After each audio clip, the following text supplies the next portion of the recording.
ഞാൻ കുറച്ച് ദിവസം മുമ്പാണ് ബ്രോ ഡാഡി എന്ന് പറഞ്ഞ നമ്മുടെ പൃഥ്വിരാജ് ഡയറക്ട് ചെയ്ത് ലാലേട്ടൻ അഭിനയിച്ച മൂവിയുടെ സെറ്റിൽ വെച്ചിട്ട് യുവനടിക്ക് ആ സിനിമയുടെ തന്നെ സഹസംവിധായകനായ മൻസൂർ എന്ന് പറഞ്ഞ വ്യക്തിയിൽ നിന്ന് വളരെ മോശമായ ഒരു സിറ്റുവേഷൻ അനുഭവിക്കേണ്ടി വന്നു. സോ അതിൽ ആ ലേഡി പരാതി കൊടുക്കുന്നു. ഒരു രീതിയിലുള്ള ഫോളോ അപ്പോ അപ്ഡേറ്റോ ആ ലേഡിക്ക് കിട്ടിയില്ല എന്നുള്ള കംപ്ലൈൻറ്റ് അവർ കർമ്മ ന്യൂസിനോട് പറഞ്ഞ ന്യൂസ് അവർ പുറത്തു വിട്ടത്. അതിനുശേഷം ഞാൻ ആ ലേഡിയായിട്ട് കോൺടാക്ട് ചെയ്യുന്നു. ഞാൻ ആ ലേഡിയായിട്ട് സംസാരിച്ചതിൻ്റെ കോൺവെർസേഷൻ ആ ലേഡിയുടെ വിത്ത് പെർമിഷൻ, ആ ലേഡിയുടെ പെർമിഷനോടുകൂടി ഞാനിവിടെ വെക്കുകയാണ്. അപ്പോൾ ഇവിടെ ഞാൻ ഡീറ്റെയിൽ ആയിട്ട് ആ ലേഡിയോട് ചോദിക്കുന്നുണ്ട് ഈ ഇൻസിഡൻറ്റ് എങ്ങനെയാണ് നടന്നത്. അത് ആ ലേഡി പറയുന്നുണ്ട്. സംസാരിക്കുന്ന കൂട്ടത്തിൽ ആ ലേഡി കുറച്ച് ആളുകളുടെ പേരൊക്കെ പറയുന്നുണ്ട്. അത് ആ ലേഡി തന്നെ പറഞ്ഞു ലേറ്റർ ഓൺ ആ പേരുകളൊന്നും വെക്കണ്ട, അതൊന്ന് കട്ട് ചെയ്യണം. അതുകൊണ്ട് തന്നെ ആ പോർഷൻസിലൊക്കെ ഞാൻ ചെറുതായിട്ട് ആ പേരുകൾ വരുന്ന സ്ഥലത്തൊക്കെ കട്ട് ചെയ്തിട്ടുണ്ട്. ആൻഡ് ഈ ഒരു ഇൻസിഡന്റിന്റെ അവസ്ഥ എന്ന് പറഞ്ഞു കഴിഞ്ഞാൽ ഈ ലേഡിക്ക് ഈ സഹസംവിധായകനായ മൻസൂറിന്റെ ഭാഗത്ത് നിന്ന് ഇത്ര മോശമായ ഒരു സിറ്റുവേഷൻ അനുഭവിക്കേണ്ടി വന്നിട്ട് ഈ ലേഡി അതിനുശേഷം അവരുടെ ഫാമിലി ബന്ധം എന്ന് പറയുമ്പോൾ ഹസ്ബൻഡായിട്ട് ഡിവോഴ്സിന്റെ ആ ഒരു അവസ്ഥയിലെത്തി. ഈ ഒരു അവസ്ഥയിലെത്തുന്ന വരെ ഈ മൻസൂർ ഈ പറഞ്ഞ ലേഡിയെ അവരുടെ ഈ ഫോട്ടോ വീഡിയോ ഒക്കെ പറഞ്ഞ് ഭീഷണിപ്പെടുത്തി പൈസ വരെ അടിച്ചു മാറ്റി. അത് ആ വ്യക്തി ഈ ലേഡിയോട് മാത്രമല്ല അതേ സിനിമയുടെ സെറ്റിലെ വേറെ ലേഡിയോടൊക്കെ ചെയ്യുന്നുണ്ട് എന്ന് അറിഞ്ഞ് ഈ ലേഡി അപ്പോഴാണ് എന്ത് ചെയ്യുന്നത്, ഓൾറെഡി ഫാമിലി തകർന്നു, ഓൾറെഡി പൈസ ഇങ്ങനെ ഇവൻ ഭീഷണിപ്പെടുത്തി വാങ്ങുന്നു, ഇത് വേറെ സ്ത്രീകളിലേക്ക് പോകുന്നു, ലേഡി കൊണ്ടുപോയിട്ട് കംപ്ലൈൻറ്റ് കൊടുക്കുന്നത്. കംപ്ലൈൻറ്റ് കൊടുത്തതിൻ്റെ ഭാഗമായിട്ട് വേറൊരു വ്യക്തി, ഈ ലേഡി ഹൈദരാബാദ് ബേസ്ഡ് ആയിട്ടുള്ള ലേഡിയാണ്, മലയാളിയാണ്, അവരെ ഹെൽപ്പ് ചെയ്യാന്ന് പറഞ്ഞിട്ട് ആദ്യം ഇനീഷ്യലി ഒപ്പം കൂടുന്നു. അവിടുന്ന് ഈ ലേഡിയെ പറ്റിക്കുന്നു. അവിടുന്ന് എല്ലാ കാര്യങ്ങളും ഈ ലേഡി കൊടുത്ത കംപ്ലൈൻറ്റും കാര്യങ്ങളൊക്കെ ഈ മൻസൂറിലേക്ക് എത്തിച്ചിട്ട് മൻസൂറിന് ഒരു മുൻകൂർ ജാമ്യം എടുക്കാൻ പറ്റുന്ന രീതിയിൽ കാര്യങ്ങൾ നീക്കുന്നു. അങ്ങനെ മുൻകൂർ ജാമ്യം കഴിയുന്ന സമയത്ത് തെലങ്കാന പോലീസ് മൻസൂറിനെ തപ്പി നാട്ടിൽ വരുമ്പോഴാണ് ഇവിടുത്തെ കുറച്ച് രാഷ്ട്രീയ നേതാക്കന്മാരെല്ലാവരും കൂടി ഇടപെട്ട് പോലീസുകാരെ സ്വാധീനിച്ച് ഈ വ്യക്തിയെ അങ്ങോട്ട് എന്ത് ചെയ്തു, കിട്ടാത്ത രീതിയിൽ പോലീസ് തപ്പിയാലടക്കം മഷിട്ട് നോക്കിയാലടക്കം കിട്ടാത്ത രീതിയിൽ സ്ഥലത്ത് നിന്ന് മാറ്റുന്നു. അങ്ങനെ ഒരു തരം ഇവിടുത്തെ രാഷ്ട്രീയക്കാരും പോലീസുകാരും ഉള്ള നല്ലൊരു നാടകം. പിന്നെ സിനിമാക്കാരുടെ ഇൻവോൾവ്മെന്റ് ഉണ്ടാവുമല്ലോ, ഓബിയസ്ലി അതും കാണും. അപ്പോൾ ഈ കാര്യങ്ങളൊക്കെ ഫെഫ്കേലടക്കം ഈ ലേഡി അറിയിച്ചിട്ടും അവർക്ക് ഒരു തരത്തിലുള്ള ബാക്കപ്പും കിട്ടുന്നില്ല. ഇവിടുത്തെ നിയമത്തിന്റെ അവസ്ഥയാണെന്നുണ്ടെങ്കിലും അവർ പറയുന്നത് അവർ ഈ കേരളത്തിന്റെ പുറത്തായതുകൊണ്ട് അവർക്ക് കേരള പോലീസിൽ നിന്നും പ്രോപ്പറായിട്ടുള്ള ഒരു അപ്ഡേറ്റ്സോ കാര്യങ്ങളോ അല്ലെങ്കിൽ ഫോളോ അപ്പോ കിട്ടുന്നില്ല. അവരിനി എന്ത് ചെയ്യണം എന്നുള്ളൊരു അവസ്ഥയിലാണ് അവർ നിൽക്കുന്നത്. അവർ മാക്സിമം അവർ ഫൈറ്റ് ചെയ്ത് നോക്കുന്നുണ്ട്. ബട്ട് ഇപ്പോഴത്തെ ഒരു അവസ്ഥയിൽ ആ ലേഡിയും കുട്ടിയും ഒറ്റയ്ക്ക് ആയതുകൊണ്ട് അവർക്ക് കൂടുതൽ ഇതിലേക്ക് ലൈക്ക് എന്താ പറയുക ടൈം ഇൻവെസ്റ്റ് ചെയ്ത്, കാരണം അവരുടെ ജീവിതം മുന്നോട്ട് പോകണം, ജോലിയായിട്ട് മുന്നോട്ട് പോകണം, ആ കാര്യങ്ങളൊക്കെ ഉണ്ട്. അതിനുപരി ഒരാൾ പോലും ഹെൽപ്പ് ചെയ്യാനില്ലാത്തൊരു ഹെൽപ്ലെസ് സിറ്റുവേഷൻ, അത് വേറെ. ഞാൻ പറയുന്നത് സിനിമാക്കാരാരെങ്കിലും ഇപ്പോൾ പൃഥ്വിരാജ് എന്ന് പറഞ്ഞുള്ള നടന്റെ ഡയറക്ടറിന്റെ സെറ്റിൽ വെച്ചിട്ടാണ് ഇങ്ങനെ ഒരു സംഭവം, അല്ലെങ്കിൽ അവരുടെ സിനിമയിലെ ഭാഗമായിട്ട് അഭിനയിക്കാൻ വന്നപ്പോഴാണ് ഈ ലേഡിക്ക് ഇങ്ങനെ ഒരു സംഭവം ഉണ്ടായത്. ഇപ്പോൾ ഈ ന്യൂസുകളും കാര്യങ്ങളും കേൾക്കുന്നത് അതല്ലാതെയും പൃഥ്വിരാജ് എന്ന് പറഞ്ഞ വ്യക്തിക്ക് ഇത് അറിയാം എന്നുള്ളതാണ് ആ ലേഡി പറയുന്നത്. അപ്പം അങ്ങനത്തെ കാര്യങ്ങൾ അറിയെങ്കിൽ ഇപ്പോൾ ഫെഫ്കേൽ അറിയിച്ചു, പൃഥ്വിരാജിന് കാര്യങ്ങൾ അറിയാം എന്നുണ്ടെന്നുണ്ടെങ്കിൽ നിങ്ങൾ ഈ ലേഡിയുടെ ഈ ഒരു കേസ് ജെനുവിൻലി നിങ്ങൾ നോക്കി പോലീസ് ത്രൂ പ്രോപ്പർ ചാനലിലൂടെ പോയി ആ ലേഡിക്ക് ഇത്രയും മോശമായ ഒരു അനുഭവം ഈ വ്യക്തിയിൽ നിന്നുണ്ടായിട്ടുണ്ട്. ഈ വ്യക്തി ഇനി വേറെ ആർക്കെങ്കിലും, ഞാൻ പറഞ്ഞല്ലോ സിനിമയുടെ സെറ്റാണ്, നാളുകളിലും ഇതേപോലുള്ള വ്യക്തികൾ നിങ്ങളെ സിനിമയുടെ സെറ്റിലുള്ള സമയത്ത് അവിടെ പല പല പ്രശ്നങ്ങളും നടക്കുമ്പോൾ നേരെ കറങ്ങി തിരിഞ്ഞ് നിങ്ങളുടെ പേരിലേക്കോ അല്ലെങ്കിൽ നിങ്ങളുടെ ആ ഒരു മോശപ്പേരിലേക്ക് കൊണ്ടുവരാം. അപ്പം എന്തെങ്കിലും സംഭവം അറിഞ്ഞു കഴിഞ്ഞാൽ അതിൽ കൃത്യമായിട്ട് ഇൻവോൾവ് ചെയ്ത് അതിലൊരു തീരുമാനം ഉണ്ടാക്കുക എന്നുള്ളതാണല്ലോ ആദ്യം ചെയ്യേണ്ട പരിപാടി. അപ്പം അങ്ങനെ ചെയ്യണമെന്നുണ്ടെങ്കിൽ ഈ കാര്യങ്ങൾ ഈ ലേഡി പറയാൻ റെഡിയാണ്, സംസാരിക്കാൻ. ഇവർ ഓൾറെഡി പോലീസ് കേസും കാര്യങ്ങളും കൊടുത്തതാണ്. തെലങ്കാന പോലീസ് ഇവിടെ വന്ന സമയത്ത് കൃത്യമായിട്ട് മൻസൂറിന്റെ ഫ്രണ്ട്സിനെയും ട്രാക്ക് ചെയ്തപ്പോൾ അത് ട്രാക്ക് ചെയ്ത വിവരമുള്ള പോലീസുകാരനെ അവരെ അറിയിക്കുക. അവർ ആ വഴിക്ക് മിന്നി.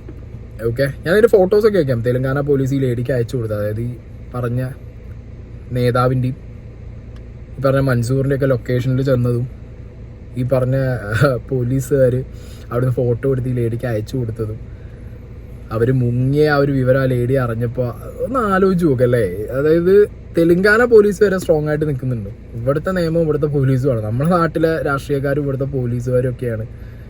ഇൻഫ്ലുവൻസ് ആയിരിക്കാം, സിനിമാക്കാരുടെ ഇൻഫ്ലുവൻസ് എന്ന് പറഞ്ഞാൽ ഭയങ്കരമാണ്, രാഷ്ട്രീയക്കാരുടെ ഇൻഫ്ലുവൻസ് ഭയങ്കരമാണ്. എന്താണെങ്കിലും ഞാൻ ആ ലേഡിയായിട്ട് സംസാരിച്ച വിവരം കൂടുതൽ ഒന്നും ഡിസ്ക്ലോസ് ചെയ്യുന്നില്ല. ഓക്കെ, അതാണ് മെയിൻ. ആദ്യമായിട്ട് പറയാനുള്ളത് കൂടുതൽ കാര്യങ്ങൾ ഡിസ്ക്ലോസ് ചെയ്യുന്നില്ല എന്ന് പറയാൻ കാരണം കുറേ പേരുകൾ ഇതിൽ ഇൻവോൾവ് ആയതുകൊണ്ടാണ് കൂടുതൽ കാര്യങ്ങൾ ഡിസ്ക്ലോസ് ചെയ്യാത്തത്. അപ്പോൾ കുറേയൊക്കെ മാക്സിമം ആലയിടിക്കും. കാരണം അവർക്ക് സംസാരിക്കുമ്പോൾ തന്നെ ഭയങ്കര പേടിയുണ്ട്, ഭയങ്കരമായ പേടിയുണ്ട് അവർക്ക് സംസാരിക്കുന്ന സമയത്ത്. ഞാൻ സംസാരിച്ച് ശീലമുള്ള ഒരു വ്യക്തിയല്ല. സംസാരിക്കുന്ന സമയത്ത് അവർക്ക് ആ ഷിവറിങ് ഉണ്ട്, ശബ്ദത്തിൽ ആ ഒരു പ്രശ്നങ്ങൾ അവർക്കത് ക്ലിയർ ആയിട്ടുണ്ട്. അപ്പോൾ ഞാൻ മാക്സിമം അവരോട് സംസാരിച്ചതിൻ്റെ ഒരു എന്താ പറയുക പേരുകൾ ഒഴിവാക്കിയ ഒരു വേർഷൻ ഞാനിവിടെ വെക്കുന്നുണ്ട്. ഈ ഒരു അവസ്ഥയിൽ അവരെ സഹായിക്കാൻ പോലീസുകാരും അവിടുത്തെ നിയമവും സിനിമാക്കാരും ഒപ്പം നിന്ന് കൊടുക്കണം എന്നാണ് എനിക്ക് പറയാനുള്ളത്. അതിന് അവർക്ക് ചെക്ക് ചെയ്യാം എത്രത്തോളം ജെനുവിനാന്നുള്ളതും അവർക്ക് ചെക്ക് ചെയ്യാം. ഓക്കെ, ഇതാണെങ്കിലും തെലങ്കാന പോലീസിൽ അവിടെ കേസായിട്ടുണ്ട്. അത് കേരള പോലീസിന് ഫോർവേഡ് ചെയ്തൊരു വിഷയമാണല്ലോ. നിങ്ങൾ അന്വേഷിച്ച് ഈ ലേഡിക്ക് തക്കതായിട്ടുള്ള ഒരു തീരുമാനത്തിൽ ഉണ്ടാക്കി കൊടുക്കുന്നുള്ള പ്രതീക്ഷയിൽ ഞാൻ ആ ഒരു വോയിസ് ക്ലിപ്പും കൂടി ഇവിടെ വെക്കാം അവരായിട്ട് സംസാരിച്ചത്. ആദ്യം ഞങ്ങൾ ശരിക്കും പറഞ്ഞു കഴിഞ്ഞാൽ ഫസ്റ്റ് ഈ ഇതില് എല്ലാം പുറത്തുനിന്നുള്ള എല്ലാ ആർട്ടിസ്റ്റൊന്നും ഇല്ല, ജസ്റ്റ് കുറവ് ആളുകളെ ഉണ്ടായിരുന്നു ആ സിനിമയ്ക്ക്. കോവിഡ് ടൈം ആയിരുന്നില്ല? അതെ, അസോസിയേഷന്റെ ബേസിൽ കൊറോണ ടെസ്റ്റ് എടുത്ത കുറച്ച് ഫാമിലീസ് മാത്രമേ ഉള്ളായിരുന്നു അവിടെ ചെല്ലായിരുന്നു, ഇതായിട്ടുള്ളായിരുന്നു. അപ്പം അത് കഴിഞ്ഞ് ആദ്യം ഞങ്ങൾ പോയി നൈറ്റ് ഉണ്ണിമോഹന്റെ ഒരു കല്യാണത്തിന്റെ ഷോട്ട് ആയിരുന്നു. അത് കഴിഞ്ഞ് രാത്രി 3 മണിയായപ്പോൾ ഞങ്ങൾ വീട്ടിലോട്ട് പോന്നു. അത് കഴിഞ്ഞ് സെക്കൻഡ് ടൈമിൽ ശംഷാബാദ് വെച്ചൊരു ഷൂട്ടായിരുന്നു, അതിന് പോയി. മൂന്നാമത് മോഹൻലാൽ സാറുമായിട്ട് ഫോട്ടോ എടുക്കാൻ വേണ്ടിയിട്ട് രാമോജിയിൽ പോയി. പിന്നെ വണ്ടി ഇങ്ങനെ തിരിച്ചു കേരള രജിസ്ട്രേഷന്റെ വണ്ടി വരുന്ന ഒരു ഷോട്ടായിരുന്നു. അങ്ങനെ 3-5 പ്രാവശ്യം പോയപ്പോൾ അന്ന് ആദ്യം അവിടെ വെച്ചാണ് പറയുന്നത് അടുത്ത ഷൂട്ടുണ്ട്, ഇത് കല്യാണിയുടെയും പൃഥ്വിരാജിന്റെയും കല്യാണത്തിന് നമ്മൾ ഫുഡ് കഴിക്കാനിരിക്കുന്നതായിട്ടാണ് ഷോട്ട്. അപ്പൊ ലൈറ്റ് കളർ ഡ്രസ്സൊക്കെ ചെയ്ത് വരണം എന്ന് പറഞ്ഞു. അങ്ങനെ പറഞ്ഞു അവിടെ വെച്ചാൽ ഞങ്ങളോട് എല്ലാവരും സംസാരിച്ചിട്ടാണ് ഞങ്ങൾ പോകുന്നത് തിരിച്ച്. അത് കഴിഞ്ഞിട്ട് പുള്ളി വിളിച്ചിട്ട് 3-ാം തീയതി വരാൻ അവിടെ എന്ന് പറഞ്ഞു. 4-ാം തീയതിയാണ് ഷൂട്ട് എന്ന് പറഞ്ഞു. അപ്പൊ എന്റെ വീട് എന്ന് പറഞ്ഞാൽ ഈ ലൊക്കേഷനുമായിട്ട് കുറെ ദൂരമുണ്ട്, 50 കിലോമീറ്ററോളം ഉണ്ട്. അപ്പൊ അവിടെ റൂം ബുക്ക് ചെയ്തു. ഞാൻ ബുക്ക് ചെയ്ത റൂം, അതായത് എന്റെ പേയ്മെന്റ് കൊടുത്ത് ഞാൻ ബുക്ക് ചെയ്ത റൂം ഈ സിനിമക്കാരെല്ലാരും ഉണ്ട് അവിടെ. അപ്പൊ നമുക്ക് സംശയമൊന്നും തോന്നത്തില്ല, ഫുൾ ക്രൂ അതിനകത്തുണ്ട്. അപ്പൊ അവിടെ തന്നെ ഞാൻ ബുക്ക് ചെയ്തു. ഞാനൊരു 5 മണിയായപ്പോ എത്തി അസോസിയേറ്റ്. അപ്പം അവരായിരുന്നു, അവരെ കാണാൻ പോവാം എന്ന് പറഞ്ഞുകൊണ്ടാണ് പുള്ളി റൂമിലേക്ക് വരുന്നതും എനിക്ക് സ്പ്രൈറ്റ് വരുന്നതും. പിന്നീട് പുള്ളി റൂമിൽ നിന്നും പോകുക, എനിക്ക് ബോധം വരുന്ന പുള്ളി റൂമിലില്ല. പിന്നെ എന്റെ ഫോട്ടോ കാണിച്ചപ്പോ ഞാൻ രാത്രി ആയപ്പോഴത്തേക്ക് ഫസ്റ്റ് ഞാൻ എന്റെ ഒരു കൂട്ടുകാരിനെ വിളിച്ചിട്ട് ഇങ്ങനെ പറഞ്ഞപ്പോ അവര് പറഞ്ഞു എനിക്ക് എന്നാ പ്രോബ്ലം ആവും, എത്രയും പെട്ടെന്ന് റൂം വെക്കേറ്റ് ചെയ്യാൻ പറഞ്ഞു. അപ്പൊ ഞാൻ എന്റെ ഹസ്ബൻഡിനെ തന്നെ വിളിച്ചിട്ടാണ് ഇങ്ങനെ പ്രോബ്ലം ഒന്നും പറയുന്നില്ല, ഞാൻ ഷൂട്ടിൽ നിൽക്കുന്നില്ല, എനിക്ക് ഇവിടെ ഒറ്റയ്ക്ക് നിൽക്കാൻ പേടിയാന്ന് പറഞ്ഞിട്ട് എന്നെ വന്ന് ഹസ്ബൻഡും എന്റെ കൊച്ചും കൂടെയാണ് പിക്കപ്പ് ചെയ്തുകൊണ്ട് പോകുന്നത്. രാത്രി ഒരു 3 മണിയൊക്കെ ആയപ്പോ റൂം വെക്കേറ്റ് ചെയ്ത് പോയി ഞാൻ. അത് കഴിഞ്ഞ് വെളുപ്പിനെയാണ് ഈ ഫോട്ടോ എനിക്ക് ഇട്ട് തന്നിട്ട് എല്ലാവർക്കും അയക്കും എന്ന് പറഞ്ഞ് ഭീഷണിപ്പെടുത്തിക്കൊണ്ടിരുന്നത്. അപ്പൊ ഇന്നത്തെ ഇതിന് ശേഷം നിങ്ങളത് പൃഥ്വിരാജിനോടോ ലാൽ സാറിനോടൊന്നും പറഞ്ഞില്ല? അല്ല, ആദ്യം ഞാൻ പിന്നെ രണ്ടാമത് നേരെ ഇതിന് ചെന്നിട്ട് ഇവന്റെ ഫോൺ മേടിച്ച് ഒടിച്ചു പൊട്ടിച്ചു കളഞ്ഞു. സാംസങ്ങിന്റെ ഒരു ഫോണായിരുന്നു. ലൊക്കേഷനിലല്ല, അവർ താമസിക്കുന്ന ഹോട്ടലിൽ താഴെ ചെന്നിട്ട് വിളിച്ചിട്ട് താഴെ വന്നു. അപ്പൊ ഫോൺ പൊട്ടിച്ചു. പക്ഷെ പിന്നീട് ഇവനപ്പൊ ഇവന്റെ അമേരിക്കാനൊക്കെ ഉണ്ടല്ലോ, അപ്പൊ അതിലുണ്ടെന്ന് പറഞ്ഞ് ഭീഷണിപ്പെടുത്തിയാണ് പൈസ വാങ്ങിയത്. പിന്നീട് ഇതേ സെയിം പരിപാടി വേറൊരു ലേഡിന്റെ അടുത്ത് സ്റ്റാർട്ട് ചെയ്തപ്പോ ഞാൻ അറിഞ്ഞിട്ട് ഞാൻ പറഞ്ഞു, ചേച്ചി എനിക്ക് ഇങ്ങനെ അനുഭവം ഉണ്ടായിരുന്നു, ഇതുപോലെ തന്നെ ഈ സെയിം ബ്രോഡാഡിയുടെ തന്നെ. അപ്പത്തേക്ക് സിനിമ തീർന്നവർ നാട്ടിലോട്ട് പോയി തിരിച്ച്. പിന്നെ വേറൊരു കാര്യം, ഇതില് നിങ്ങൾ പൈസ കൊടുത്തിട്ടുണ്ടായിരുന്നു? 6 ലക്ഷം രൂപ അടുത്ത് കൊടുത്തിട്ടുണ്ടായിരുന്നു. അതിൽ കുറച്ച്, അതായത് പിന്നീട് ഞാൻ ഭയങ്കര സ്നേഹാഭിനയമായിരുന്നു കേട്ടോ. പിന്നീട് അങ്ങോട്ട്, അതായത് പുറത്ത് പറയാത്ത എന്താണെന്ന് ചോദിച്ചു കഴിഞ്ഞാൽ ഇത് പകല് ഡെയിലൊരു നോർമൽ പേഴ്സൺ, നൈറ്റ് ആയി കഴിയുമ്പോഴത്തേക്ക് മറ്റേ മയക്കുമരുന്ന് അതിന്റെയൊക്കെ പേരുണ്ട്. പിന്നെ ഒന്ന് ടോർച്ചറിങ്, അതായത് ഒരു 1 മണി 2 മണി 3 മണി. ഈ പൈസ കൊടുത്തതിന് ശേഷമാണോ നിങ്ങൾ ഫോൺ ഓടിച്ചു കളഞ്ഞത് അതോ? അല്ല, പൈസ ആദ്യത്തെ എമൗണ്ട് അല്ലല്ല, ഫോൺ ഒടിച്ചു കഴിഞ്ഞിട്ടാ പൈസ കൊടുക്കുന്നത്. അതായത് ഈ ഫോൺ ഒടിച്ചു കളഞ്ഞത് കൊണ്ട് ഞാൻ ഉറപ്പായിട്ട് നിന്നെ നാണം കെടുത്തു, എനിക്ക് ഫോൺ വേണം, എനിക്ക് നീ പൈസ തന്നില്ല നാണം കെടുത്തും എന്ന് പറഞ്ഞിട്ട് ഫോൺ മേടിക്കാൻ ഞാൻ ആദ്യം ഈ പൈസ വാങ്ങുന്നത്. അത് ഞാൻ സ്ക്രീൻ എന്റെ ഗൂഗിൾ പേ ചെയ്ത സ്റ്റേറ്റ്മെന്റ് ഉണ്ട്. അതെ, അതും കൂടി എനിക്ക് അയക്കണം. പിന്നെ അതേപോലെ നിങ്ങൾക്ക് ഇവൻ ഭീഷണിപ്പെടുത്താൻ വേണ്ടി പിക്സ് ഒക്കെ അയച്ചു തന്നില്ലേ? ഇതൊക്കെ നിങ്ങൾ പോലീസ് കൊടുത്തോ? ഇല്ല, ആദ്യത്തെ ഒരു പ്രാവശ്യം ഫോട്ടോ അയച്ചു തന്നിട്ടുണ്ട്. അത് ജസ്റ്റ് 1 ടൈം ഓപ്പൺ ഇല്ല. അപ്പൊ എനിക്ക് സ്ക്രീൻഷോട്ട് എടുക്കാനൊന്നും അറിയില്ല. അത് കഴിഞ്ഞ് ചേച്ചിന്റെ അടുത്ത് പറയുന്നത്, ചേച്ചി പറയുന്ന ഈ 1 ടൈം ഓപ്പൺ ആണെങ്കിൽ സ്ക്രീൻഷോട്ട് അടിക്കുന്നത്. അതേ കഴിഞ്ഞ് പിന്നെ എന്തയച്ചു തന്നാലും സ്ക്രീൻഷോട്ട് എടുത്തിട്ടുണ്ട്. അതെല്ലാം പോലീസ് സ്റ്റേഷനിൽ കൊടുത്തിട്ടുണ്ട്. പിന്നെ പോലീസുകാര് അന്ന് അവിടെ പോയിട്ട് ഈ ഫയർഫൈറ്ററിൽ മാറിയിട്ട് ഇറങ്ങി പോകുന്നതിന്റെ സ്റ്റേറ്റ്മെന്റും കാര്യങ്ങളും എടുത്ത് CCTV ഫുട്ടേജ് ഒക്കെ എടുത്തിട്ടുണ്ടെന്ന് തോന്നുന്നു. എനിക്ക് അതൊന്നും അയച്ചു തരാൻ പറ്റുമോ ആ കാര്യങ്ങള്? അത് പോലീസുകാരുടെ കയ്യിലല്ലേ ഉള്ളൂ, നമ്മുടെ കയ്യിലില്ല. അതല്ല നിങ്ങൾ ഈ പറഞ്ഞ അവ അയച്ച ചാറ്റോ കാര്യങ്ങളോ ഉണ്ടെങ്കിൽ കുറച്ച് ഞാൻ ഇട്ടുതരാം. ഈ സംഭവം ശരിക്കും ഞങ്ങൾ പുറത്തു പോയി കേസ് കൊടുത്തു, പിന്നെ ഹസ്ബൻഡ് ഉപേക്ഷിച്ചു പോയി. അത് കഴിഞ്ഞിട്ട് അങ്ങനെ വലിയ ഇഷ്യൂ ഒന്നും ഇല്ല, ഇതിങ്ങനെ നിൽക്കുമായിരുന്നു. അപ്പൊ അത് കഴിഞ്ഞിട്ട് ഈ CPM ലോക്കൽ കമ്മിറ്റി സെക്രട്ടറി, അപ്പൊ എനിക്ക് ആ പുള്ളിനെ പേഴ്സണലായിട്ട് ഒരു പരിചയം. നിങ്ങളുടെ നാട്ടിലെ CPM ലോക്കൽ കമ്മിറ്റി സെക്രട്ടറി അല്ല, അത് ഈ ഓച്ചിറ ഈ മൻസൂർ റഷീദിന്റെ ഈ കേസ് കൊടുത്തിട്ട് ഇപ്പൊ ഒരു 10 മാസമായി കേസ് കൊടുത്തിട്ട്. അവന്റെ നാട്ടിലെ സെക്രട്ടറി? അതെ, അവന്റെ നാട്ടിലെ സെക്രട്ടറി അല്ല, വേറൊരു നാട്ടിലെ. അതായത് കേസ് കൊടുത്തു കഴിഞ്ഞപ്പോ ഫസ്റ്റ് മലയാളി അസോസിയേഷനിലെ തന്നെ ഒരു ചേട്ടൻ എന്നെ വിളിച്ചിട്ട് പറഞ്ഞു ഞാൻ ഹെൽപ്പ് ചെയ്യാം. ഈ മലയാളി അസോസിയേഷന്റെ വ്യക്തി എന്ന് പറഞ്ഞ് നിങ്ങളെ കോൺടാക്ട് ചെയ്താൽ ഹൈദരാബാദ് മലയാളി അസോസിയേഷൻ ആണോ? അതെ അതെ.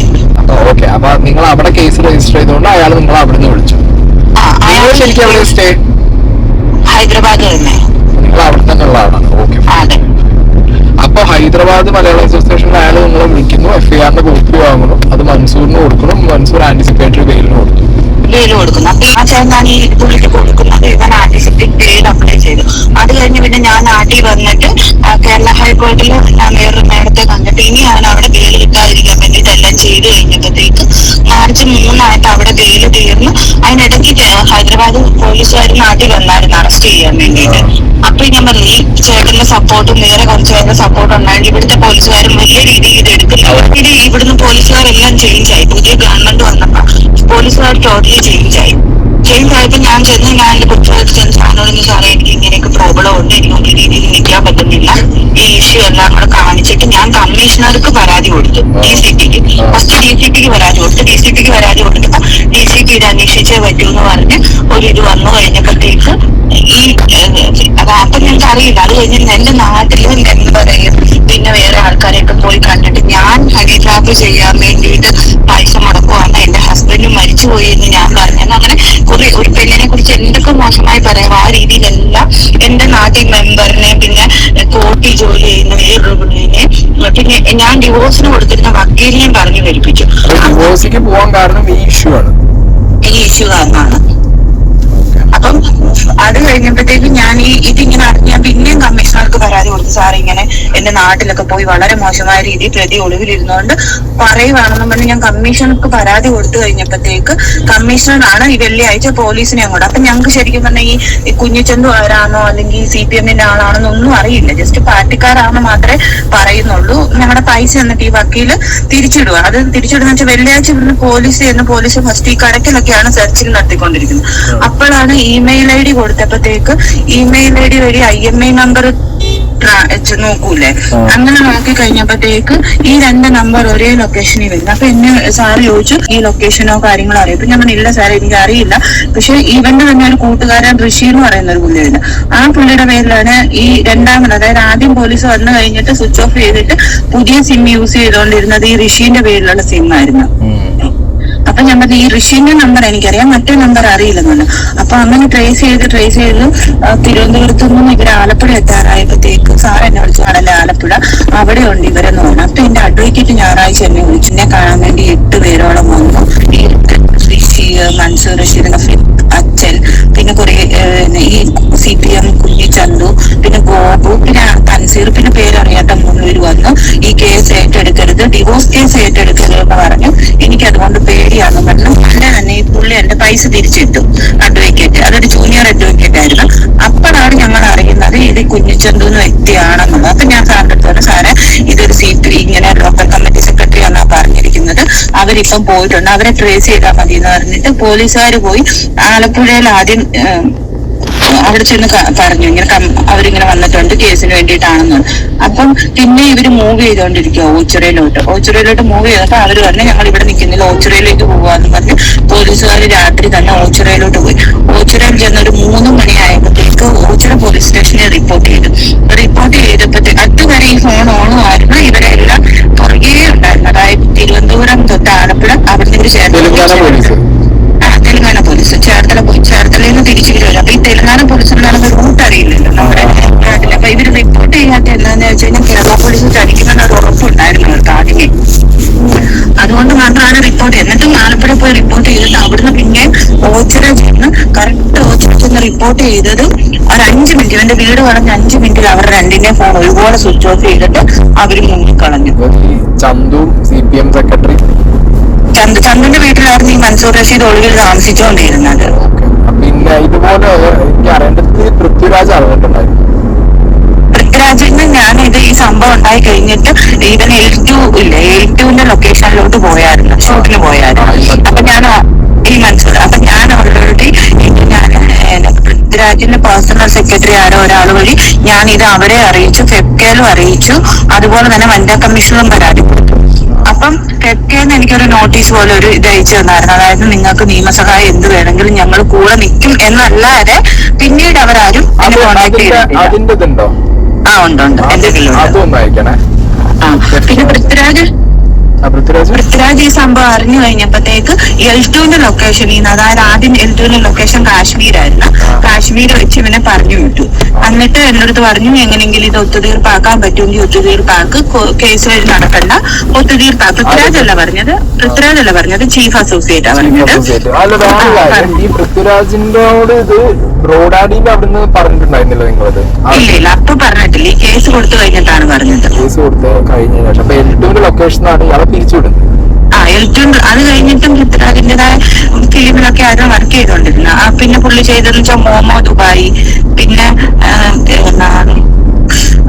ഇത് പൃഥ്വിരാജിന്റെ ലൊക്കേഷൻ ആദ്യം തൊട്ടേ ഉള്ള ഒരു വ്യക്തി. അരവിന്ദന്റെ അതിഥികളെ തൊട്ടാണ് പുള്ളി വർക്ക് ചെയ്യാൻ തുടങ്ങിയത്. അപ്പൊ സംഗതി പൃഥ്വിരാജിനെ അറിയാം. പൃഥ്വിരാജിന്റെ സംഭവമൊക്കെ അറിയാം. പൃഥ്വിരാജ് അറിഞ്ഞിട്ടാണ് L2ന്റെ ലൊക്കേഷനിൽ നിന്ന് പിരിച്ചു വിട്ടു എന്ന് പറയുന്നു. എനിക്കത് കറക്റ്റായിട്ട് അറിയില്ല. പിന്നീട് വർക്ക് ചെയ്തിട്ടുണ്ടോ ഒന്നും എനിക്കറിയില്ല. പിരിച്ചു വിട്ടു എന്നും പറഞ്ഞ് അവിടുന്ന് കോള് വന്നു. ഈ എന്ന് പറയുന്ന അസോസിയേറ്റർ ഒരു 12 പ്രാവശ്യത്തോളം എന്നെ ഫോണിൽ വിളിക്കുകയും അത് കഴിഞ്ഞിട്ട് ഇവനെ പിരിച്ചു വിടുകയാണ്, ഇനി ഉണ്ടാവില്ല എന്ന് പറഞ്ഞു. പിന്നീട് ജസ്റ്റ് ഇങ്ങനെ ആൾക്കാരൊക്കെ കോണ്ടാക്ട് ചെയ്യുന്നുണ്ടെന്നല്ലാതെ പിരിച്ചു വിട്ടു എന്നുള്ള രീതിയിൽ തന്നെയാണ് പിന്നെ പറയുന്നത്. പക്ഷെ പിന്നീട് വർക്ക് ചെയ്തോ ഇല്ലയോ ഒന്നും എനിക്കറിയില്ല. പിന്നെ ഇതില് വേറൊരു ഡൗട്ട് ഞാൻ ചോദിക്കുന്നത്, ലാൽ സാർ ആണെങ്കിലും അറിഞ്ഞിട്ടുണ്ടോ?